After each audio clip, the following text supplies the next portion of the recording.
Salut à tous, on se revoit pour une nouvelle vidéo aujourd'hui. On va étudier une tactique. Une tactique que vous êtes peu à connaître, mais que vous soyez débutant, intermédiaire ou que vous soyez un grand maître, vous devez connaître cette tactique. Tout le monde doit connaître cette tactique. Elle est simple à maîtriser et pourtant vous êtes plusieurs à vous faire avoir par cette tactique. C'est la fourchette. Alors la fourchette c'est quoi tout d'abord? C'est quand une pièce va faire un coup et que vous allez attaquer plusieurs pièces en même temps. Souvent le minimum c'est 2, mais ça peut être 3, 4, etc. Je vais vous dire une phrase qui m'a quand même marqué de Garry Kasparov, un grand champion des échecs, il a même été champion du monde, c'est les combinaisons naissent de l'imagination, mais elles vivent grâce aux erreurs de l'adversaire. C'est fort, hein? Et ben on va voir que là, les noirs ou blancs vont faire des erreurs et on va pouvoir en tirer profit. On commence tout de suite avec ce premier schéma. Les noirs viennent tout simplement de jouer Dame D5.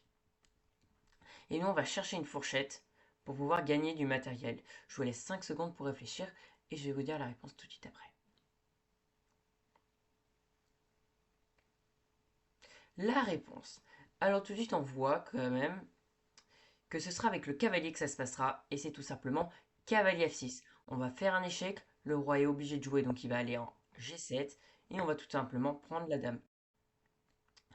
Alors au début du schéma, c'était les noirs qui avaient eu l'avantage, un avantage de +3 et on vient de réussir à reprendre cet avantage en quelques coups. Ensuite, pour le schéma suivant. Là, ils sont un peu égalité, il n'y a que les noirs qui ont +1, donc c'est très peu.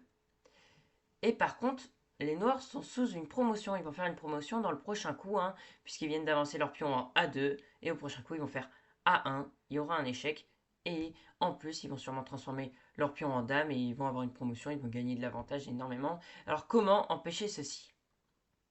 Je vous laisse 5 secondes pour réfléchir.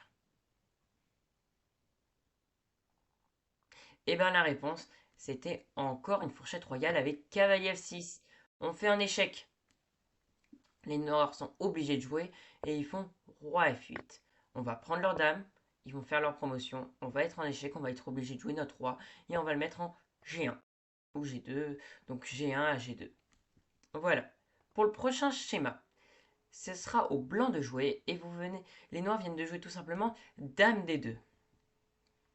Alors par contre là, les noirs ont un avantage énorme, ils ont +8 points. Ils ont pris une dame, un fou et un pion, contrairement à nous, que nous on n'a qu'une tour que ils ont pas. Voilà, donc ils ont +8. Alors je sais pas si vous connaissez, mais je vous ai expliqué dans mon ancienne vidéo la valeur des pièces, donc vous pouvez la regarder ou vous pouvez regarder que le moment qui vous intéresse, la valeur des pièces. Allez, je vous laisse réfléchir, vous avez 5 secondes. La réponse était tout simplement tour F8. On fait un échec, ils sont obligés de bouger leur roi en G5. Et nous, on va faire cavalier F3, c'est un échec. Et en plus, c'est une fourchette royale parce qu'on va gagner la dame au prochain coup. Les noirs vont faire roi H5. Et là, on prend leur dame. Merveilleux, on vient de récupérer l'avance. Et du coup, on a remis les pendules à zéro. Tout le monde est à égalité. Maintenant, pour le prochain chapitre, ce sera aux noirs de jouer. Et les blancs viennent de jouer tour E4. Je vous laisse réfléchir, vous avez 5 secondes.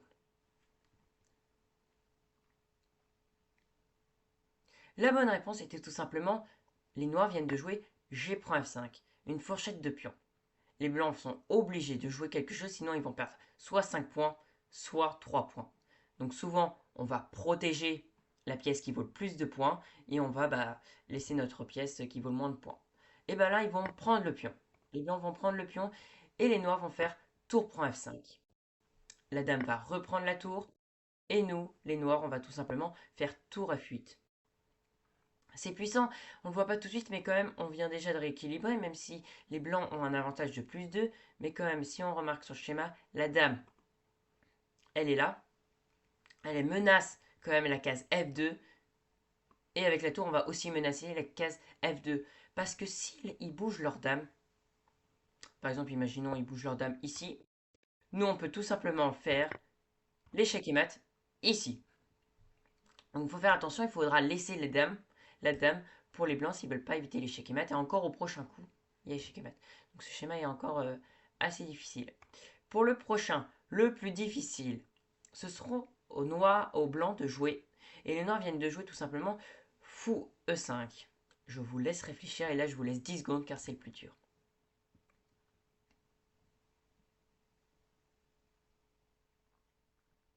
Allez, on va voir la réponse. Vous pouvez mettre pause si vous voulez pas que je vous dise tout de suite la réponse et réfléchir encore. Mais nous, on va voir la réponse. Ce sera un échec encore, parce que souvent on peut accompagner une fourchette d'échecs. Ce seront pour les blancs fou D7. On fait un échec. Les noirs vont prendre, et nous, on va faire dame E5 échec. Encore. Alors là, les noirs ont toujours cet avantage de plus 2. Mais on vient de faire un échec, on complique quand même les choses et on vient prendre de l'avantage quand même au fur et à mesure. Voilà, un petit récapitulatif de tout ce qu'on vient de voir. Il existe plusieurs types de fourchettes. La fourchette de cavalier, la plus connue quand même, celle-là on arrive à faire des fourchettes royales, etc. La fourchette de pion, qui est quand même assez pratique et surprenante à chaque fois que ça arrive. Souvent jouée en finale. On aura la fourchette de dame, très puissante, surtout elle va être attaquante. Et on aura la fourchette de roi, très rare par contre, celle-là. Un peu d'histoire quand même. La fourchette est une tactique vieille, très vieille, comme les échecs, ok. Elle est apparue vers le XVIIe siècle, voire XVIIIe siècle quand même, et elle est quand même, c'est des fourchettes assez brillantes qui apparaissent, surtout dans les parties de Philidor. Elle est surtout arrivée avec l'arrivée de Bobby Fischer et Gasparov, qui ont fait des fourchettes assez élégantes, magnifiques, dans des parties impressionnantes. Elle leur a permis de gagner. Je vous conseille 3 petits trucs pour finir la vidéo. Regardez toujours si vous avez une pièce, si une pièce peut attaquer 2 autres en un coup. Pensez en avance. Parfois un sacrifice prépare une fourchette. Et bah oui, nous on a vu plusieurs schémas là où on sacrifie une pièce pour faire une fourchette. Hein. Et attention à ne pas tomber vous-même dans une fourchette. Je vous dis au revoir pour cette vidéo. Je vous demande de commenter la vidéo, de mettre un like ou de partager la vidéo. C'est avec Charlemagne 14. Au revoir.